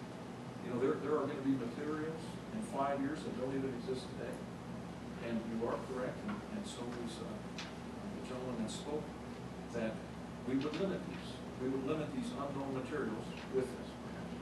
But we can revisit those, we can learn, we can change those. We have changed, I probably run on fingers, the number of ordinances we've changed in the past couple of years, saying, hold it, it no longer fits. There's new ways of building, there's new materials, there's new types of structure. I mean, there's a gazillion things of new that are coming and will continue to come. So the one thing I don't want anybody to think about, with whether it's this ordinance or any other one, these are never cast in stone. I'd like to use the term that they're more like wet concrete. You know, people can come down here and stomp on them a little bit, and leave some tracks, and we can put it on them. And if we ultimately don't like or determine that it's no longer a fit, then they can be modified. And again, there have been many that have been modified. I think that the planning commissioners that I've had the pleasure to serve with have done an outstanding job. And quite frankly, the developers in our community that have come down and challenged us on things, they've all done so in a very gracious manner and have taken the time to educate those of us that are not experts in the local trade. So I don't think we need to be one extreme or the other where we throw it out entirely. And again, I can't comment. I voted on this twice already on the planning commission, so I do have some ownership in it, but I'm not stubborn enough to say it can't be improved upon. But I think we need to not say we're not going to have anything. Because again, my greatest fear is we end up with something we don't like, and then there's nothing we can do with it. Well, I certainly agree with that, and I think we all agree that it's good to have some architectural standards and some guidelines. I just think this is not the way to start. I think we need to workshop with we have lots of very competent architects in the area, and I think we need to get some input from outside the community. I don't know what this is based on, where it came from, if there's anything like this in Germantown or any of the other communities that were mentioned. I would like to see the ordinances they have on the books. I think there should be some public input on this. I just think this is the wrong way to start. And I cannot tell you how vehemently and emphatically I'm opposed to it. I just think this is a disastrous way to start this process off. And I think it's a terrible mistake to approve something this broad, this sweeping, this vague. And, you know, we made a little tiny adjustment to it here and there. It's still awful. It's just awful. Wrong way to go. And that's my feeling. We've been through 2 sessions on this topic, and I'm certainly in favor of having some guidelines. I was just curious, we talked about the 15%. Is that based on what other communities have set, or where did that figure come from? This is actually based on complaints I received and measuring percentage of metal and what was discussed at the planning commission with Dave and Gary. Just as a refresher, this came from you guys, this didn't come from staff. That's where it came from. Well, Ruth, just a point of clarity on the 15%, because I know sometimes people can get overly focused on a number, and I know that especially because I'm in the numbers business and get tired of looking at them. I enjoy coming here to do commentary. The 15% is not, I want to make sure everybody's clear, it's not 15% of the whole structure that you're looking at. I mean, there's a lot of things that are no longer the 15-meter. Doors are. The doors and windows. Yeah, those it's 15% of what's left after those are excluded, correct? So I think that's worthy of note, because otherwise people go, oh, it's 15% of the building. Well, it's not 15% of the building. You start peeling off a lot of these items, it's 15% of what's left, and whatever's left can vary dramatically. Yes, go ahead. The wording of the ordinance is not clear enough to make that point. It could be interpreted that means the entire wall. Well, and I greatly appreciate that comment. And if the wording is not where it needs to be, my point was, I don't want people to go, hold it, I'm looking at a building, and they're saying only 15% of what I'm looking at can be metal. That is not. He is correct, though, it is the wall part. It's just not the window part of the wall, the door part of the wall, and that's what it is. It's 15% of the wall that's excluded. So, you know, if the wording needs to be polished, I guess I'm more than willing to do that. Well, what are we trying to accomplish with it? What's this trying to do? I'm trying to beat what you all asked me to do. I think Alderman Mark can answer that question.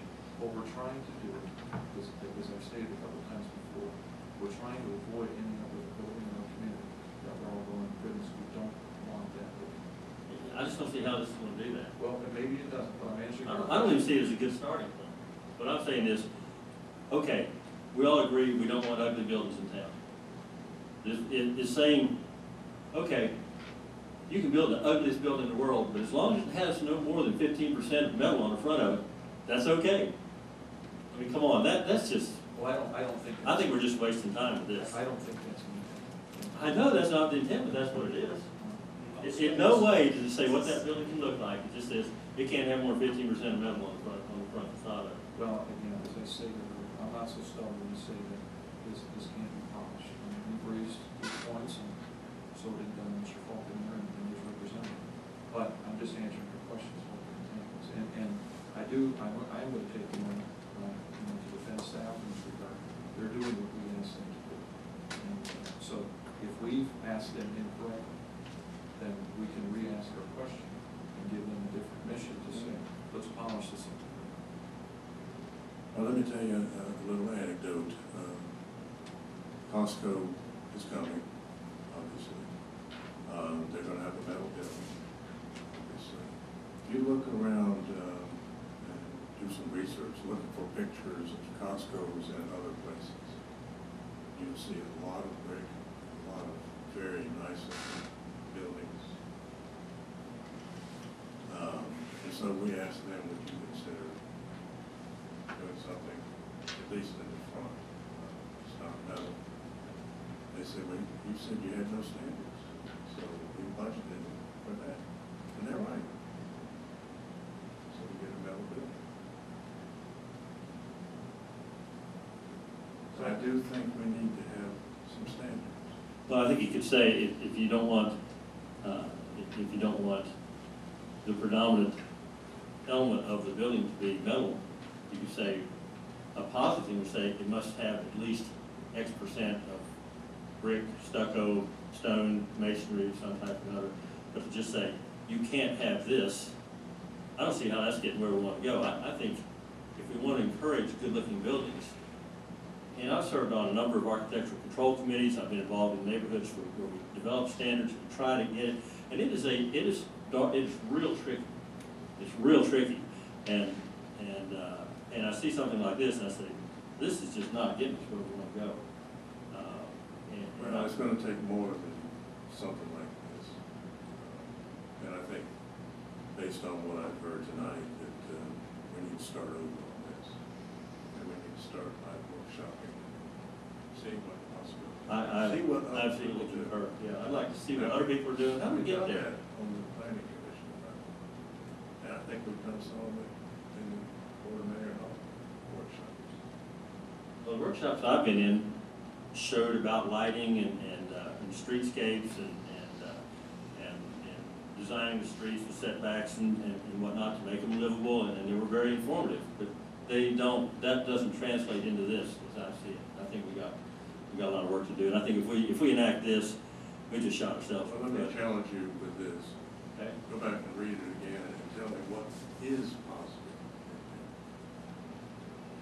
Don't tell me right now that there's nothing. But read it again and tell us what is it that you do like. One thing I do want to, two statements on, I may have others before we get done, is, first of all, I do, the workshops we did look at, we looked at a lot of different looks of buildings. I don't recall if it was all of them, but I know I went through two of them, and they were the same. Yeah, I did took pictures of all the buildings in town. Right. And that was one workshop, another one was on the town center district. And that was, all the buildings that came up, how we came up with the facade and plans on the town center. We had a lot of pictures of the new Ingles and the Kroger and all that. One little point of clarity, one of the concerns that was raised in the letter, I get to use my insurance expertise for the evening, so I'm going to go with it. You can have insurance coverage, it's very common in buildings, and that if the building is damaged and needs to be repaired, it's, I haven't worked with this line of coverage for years, but I know it's still around. I believe it's called functional replacement cost. The insurance company will pay to bring that building up to code. It's very common, and it's just a matter of the building owner finding the right coverage. So I'm saying that it gives an educational piece to the board, not to live in fear of that one particular item. I'm not saying the whole letter needs to be thrown out, but I wanted to provide that information. So, my suggestion is that we table this and go back to the drawing board. That's a motion, I'll second it. It's a motion. Yeah, I just wanted to comment too. I think the applaud town staff, because I remember as Alderman Hawkins said, sitting through a lot of those discussions, I think the approach was we're going to take it in small parts, not do a sweeping thing. And I applaud Ms. Hawkins trying to get something that is subjective or objective, not subjective, because as we talked about, aesthetics are the eye of the beholder. You ask 10 people that analyze a building, you get 10 different opinions. Is it pretty? Is it not so pretty? So I think it's an attempt to try to get something in an objective fashion that you can measure, you can look at. And so, I applaud it. I'm certainly in favor of having some standards, as I appreciate the mayor sharing that story, because I well remember that story being told in one of our workshop sessions on this, or sessions on this, that I think is important on Costco. They would have built to what standards we have. And we didn't have any. He said, okay, we'll take the low-cost alternative. Don't blame them. I do the same thing. No, they did what they needed. Yeah, absolutely. So thank you for sharing that. You know, And I think that needs to be We should have remembered. done a little bit more, looking to the future. But my question is, I don't know if you can get subjective standards for beauty. I don't know if you can get that on paper, to the point where the professional staff, such as Ms. Hawk, can sit there and measure and quantify it to whether people are following it or not following it. I guess that's, my underlying concern in listening to the discussion this evening. I don't have an answer to that. It just seems like it's a tough one to get to, because it is the eye of the beholder, unless you get some objective criteria. Okay. Just a question. How do you look at this as being, from the perspective of a building? I'm not asking this as a general, and I'm asking, I'm really asking a general question. How do you look at this being so radically different than the covenants that exist within a subdivision? You know, where you have to have a certain type of siding, where you have to have so many sides of your house be brick, or maybe all of them be brick, and you have to have fencing to screen the air conditioning. I mean, for my layman's, if you will, position, isn't this really, in that same vein? I think it's an attempt to start in that direction. There's just not enough here to get you there. And it's, Alderman Elliott's exactly correct. You can't legislate good taste. But what you have to do is create an environment where beauty happens. And I don't know exactly how you do that, but I know there are places where it has happened. It's happened up in Bridgemore. It's happened in Berkeley Park. It's happened in a number of our finer neighborhoods around here. And it's happened in a lot of cities. How do they do that?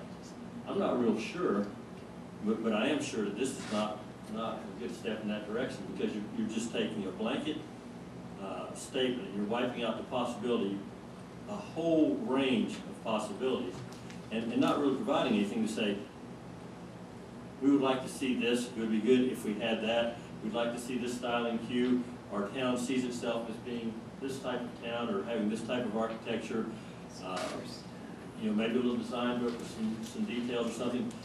I don't have the answer to that. What I do know, if something doesn't smell good, I can tell you it doesn't smell good. I can't tell you exactly why, but this just doesn't smell good. I don't think it's going to achieve what we're trying to do. And it's no reflection on you, Ruth, Ms. Hawk. I know that y'all have crafted an ordinance here, trying to get to something. I just don't think we're there yet. And I don't want to see us approve this ordinance, get it on our books, and then just so we have something on there. I think there's a lot of work needs to be done to get there. There's a lot of competent and skilled and tasteful people out there who have some of the answers that we need, and I'd like to get them involved. I think we need to have workshops. Let's just don't jump out there and do something. So with that said, you don't agree with point number 5 that's made in the letter that was read this evening? Point number 5 is that says this is not the type of thing any government should be regulating. That's not what you're not in agreement with that. You're saying we do need to look at regulating something. You just don't like the regulation as before. Is that a fair statement? I'd have to read back to exactly what he's referring to there, because I think that government can regulate to some degree type of materials that are used. The community has a right to say what happens in their town. But I think you have to be very careful in how you do that, and I don't think this is getting us there. Well, the only other thing that I would ask them, if you can accommodate some time in your schedule, to sit with staff and whoever staff will invite, I would encourage you to do so. I think you know doing that. And what you do for a living, I think your opinion would be valued. I know I would appreciate it, so I would just make that opportunity. So. Well, I think if we're serious about doing this, that we probably need to, I think we probably need to form a committee and get some high-powered people. We've got some talented people in this town, and not just in this town, but in the area. And I think there are ordinances out there that have been successful in other towns. Let's get them together. Let's study them. Let's workshop them. Let's get something together and see what we come up with. I just think, okay, we said we're going to do something. We've got something up here. I'm glad to see us heading in that direction. I just don't think we're there yet. I think we have a lot of work ahead of us. The intent behind this ordinance is really to be the stopgap, but what you're talking about is really what we have in the budget. David mentioned earlier, what we have in the budget for next year, that we're going to complete the land use planning process.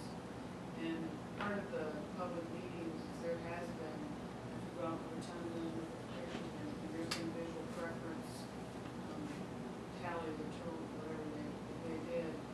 And part of what will come out of that, and what you all approved tonight in the budget, is to go the next step to hire a design, hire a firm to create the ordinance. This was more or less the stopgap to prevent the thing that the mayor recommends. Because, we have a lot of items on the planning commission agenda this next month. There's no metal. So it is a very few and far between with regards to the Patriots Corner was built. It was in the town limits when it was built.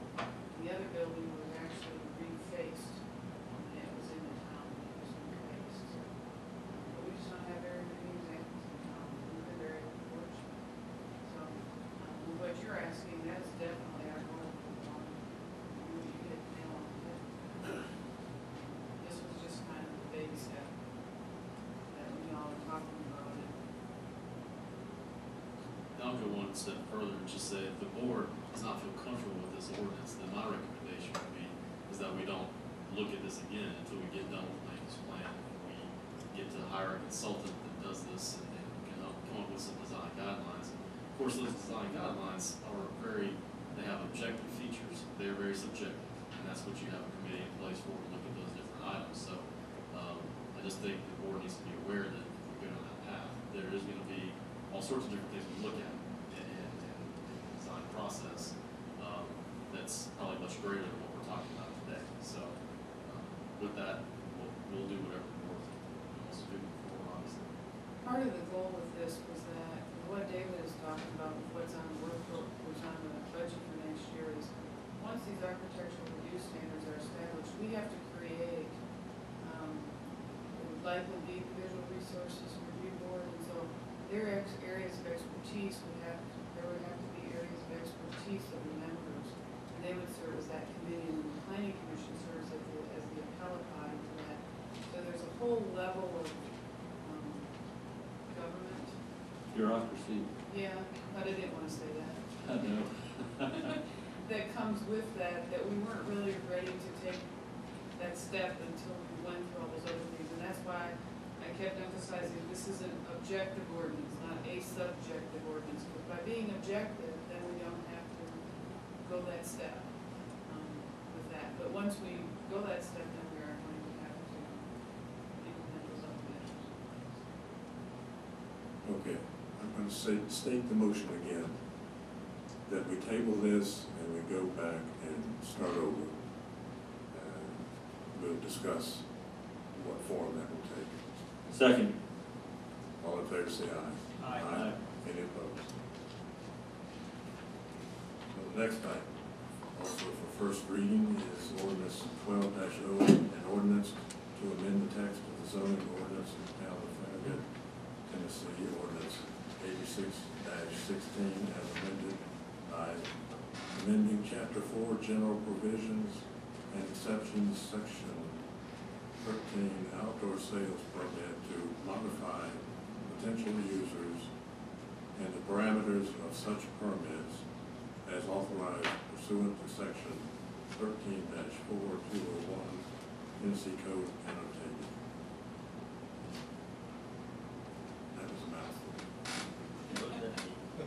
Okay, let's hope this one goes better. This ordinance, is kind of the final series. We've gone through a variety of these with our special events permit ordinance, our celebratory ordinance, and this is the final amendment. And the staff worked with Farragut Business Alliance and then on the planning commission. What we tried to do is craft an ordinance that met the needs of the current farmers market that occurs down at the Renaissance. So if you all haven't been, I would recommend you go. That is a great economic impetus for that center. And the goal is to accommodate that type of thing. So the purpose of this ordinance is to provide for that. And in the second page of the write-up, I included an introductory paragraph. And the intent of this section, basically to create a gathering purpose, to add a sense of community, and to generate foot traffic, to help assist whatever the existing permanent businesses that worthy event location. The whole point of this is that when you have people there for other purposes, they're going to be like, for example, when they're at the farmer's market, oh, I'm going to have lunch in seasons or whatever, that they're there, that the businesses can capitalize on that additional foot traffic that's brought in by this. Now, currently, the farmer's market is the only event in town that we have, and so that is the example that's listed in these regulations. The examples of group-based sales event is to include for seasonal farmer's market.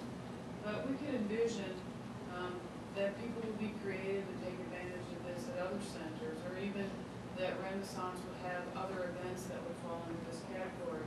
When we workshopped this in December at the Planning Commission, we decided that it should be an annual permit, that if something goes amok, it doesn't go on in perpetuity, that it doesn't move, that it doesn't create a situation where, oh no, this is grandfather, now what do we do? And that also that the town staff would have the authority to approve or deny the permit, so they don't have to go through a meeting process and have to meet those kind of deadlines that would be much more user-friendly to the applicant. The other one is that we want it to be very specific that it's for off-premise and on-premise entities to participate, that it's not just for the entities that are there, that have their permanent businesses there. And that it is supposed to be occasional or intermittent.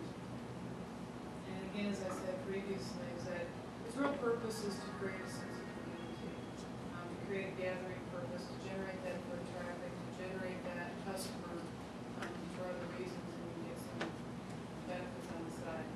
And like with all the other permits that we dealt with, this is not for vacant or vacated properties. The whole goal is that this is a little mini economic boost for the center that is hosting this. Like I said, I met with the Farragut Business Alliance members that were interested in participating in this, then went on to the Planning Commission, and that's before you now. The Planning Commission recommended approval of this ordinance as does the staff.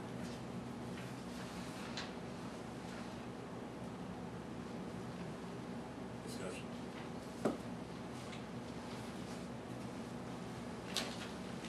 Motion approved. I think this is an excellent example of good ordinance. Is there a second? I second it. All in favor, say aye.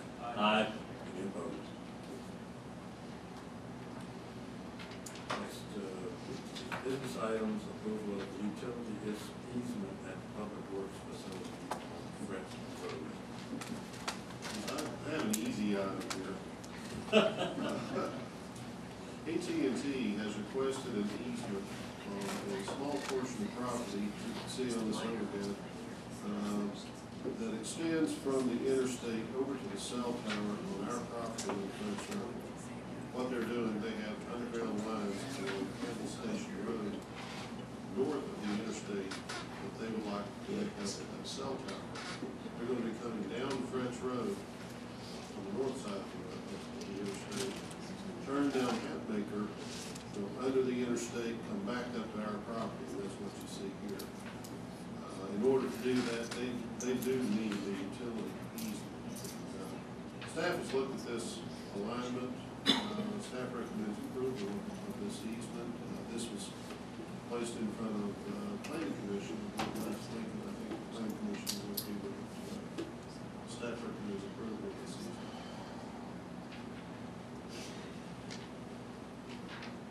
Discussion or motion? I'll move for approval. Second.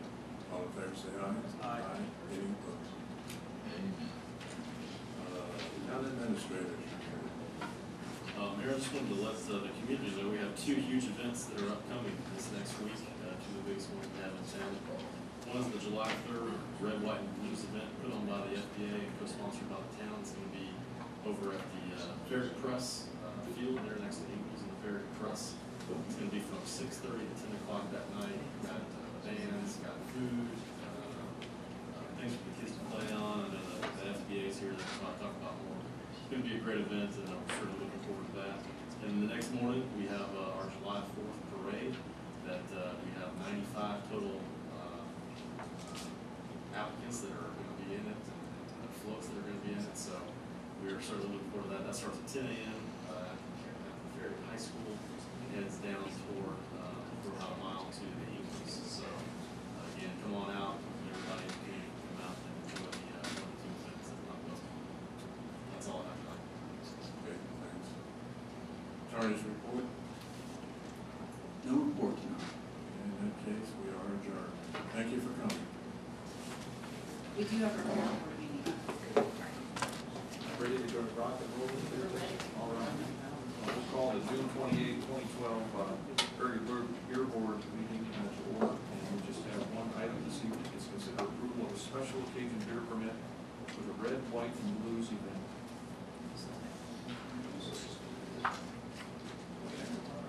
We'll be in trouble if we deny it, right? I'm David Purvis, I live at 605 Warrenville Drive. I serve as president of the Farragut Business Alliance. We've asked for is this the first time we've asked for a temporary beer license under the new guidelines? Yes. And so we're asking for a temporary permit to serve beer on July 3rd at the Red, White, Blues Festival. So we're remiss in getting it in late. We've had some transitionary issues, educational issues, and trying to get all of this on board, executive director and processes we need to go through. So we apologize for having to pull together an emergency meeting. So I'm supportive of the effort, and I appreciate your apology, because I think with a full-time, very competent director, I would have hoped this would have been more timely, but a big red sticky note is what I would suggest for next year. I'll have a checklist next year. Electronic stuff is good, but red sticky note.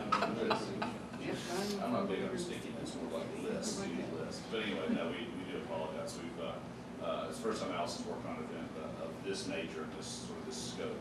For some of us, it didn't seem that overwhelming until all of a sudden you could step in the middle of it and realize we're trying to plan an event for in excess of 1,000 people. And I don't know how many tents we've got to put together or have put up in order to organize all that. So, but she has done a wonderful job. We've got this year we have 6 food vendors.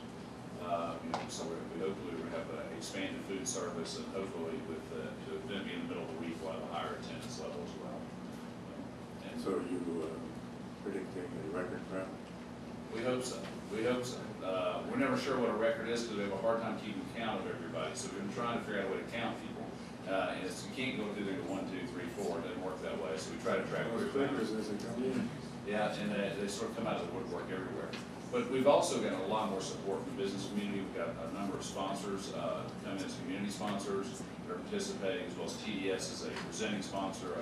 BB&T is our silver level sponsor, and we're working on getting more sponsorships on all of our events.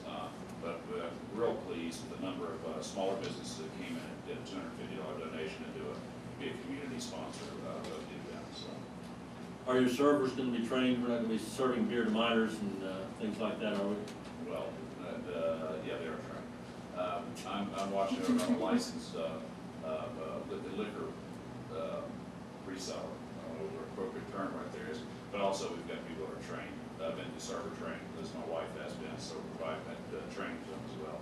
And we also make sure that we are IDing everybody. Once you come in, you pay. To get in the event, it's $5 for an adult, $2 for children 12 and under. Then there's a separate table you have to go to buy a ticket to get alcohol. At that time, you're ID'd, and then you're given a blank wristband so that we know we're not serving anybody who's not been checked for their ID. And we also have police there too, who've also educated us on how we should go about that. So people can't give that wrist bracelet to a friend or something like that? It's tight, you can't get it off unless you cut it off. Okay. It's pretty common. Excellent. It's done by a lot of charity events, all across. Well, I want to thank his other staff, the Farragut Business Alliance for doing this. This is one of those things that continues to take us from the town to the community, so well done. Thank you. Any other comments or Here. questions? The only other item is they are requesting the $100 fee to be waived since the town is sponsoring the event. We request that because the town is a sponsor of the event, so. Can we do it all Put as it in one with the motion? motion, yes. Okay. Is there a motion anyone would like to make? I think that we approve the beer permit.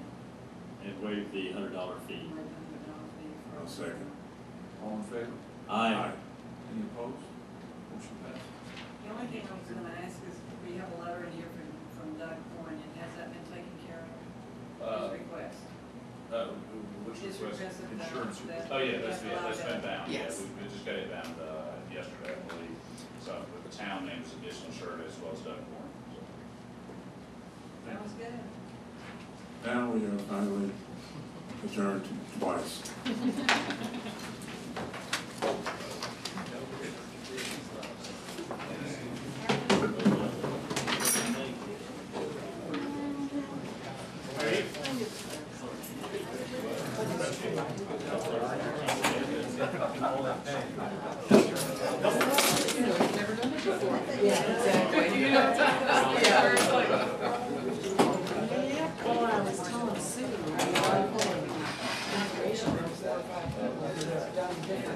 There's no master checklist retentive like I am.